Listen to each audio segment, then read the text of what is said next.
This election is going to be different for quite a few reasons. I mean, above all, because it comes in the aftermath of a huge economic and financial crisis. But they'll also be different because they're going to be leader debates, which will enable us to reconnect politics and the issues in the election with the public. And tomorrow night we've got coming up the debate between Alistair Darling and his two shadows. Now, I've just been with Alistair at his flat in number 11, and he's in fine form, good shape, following what was a very successful budget. So there will be an interesting debate between the wise Alistair, the unflappable Chancellor, and his opponent, the boy George.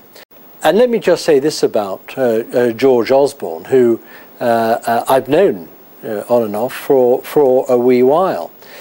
This is a guy who's never had to struggle for anything really in his life, who's never done a real job before coming into Parliament, and then in the twinkle of an eye finds himself Shadow Chancellor getting ready to take over the economy. I thought your priority was taking double millionaires out of inheritance tax. I mean, what's that going to do to create greater equality? That is not my top tax priority.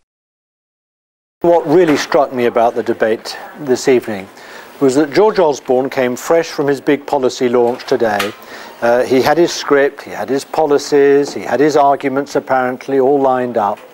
But instead of earning points and gaining credentials this evening, he actually blew it. Because what he was trying to persuade the audience and the viewers at home was that a future Conservative government can cut all your taxes, cut the deficit, and protect your services.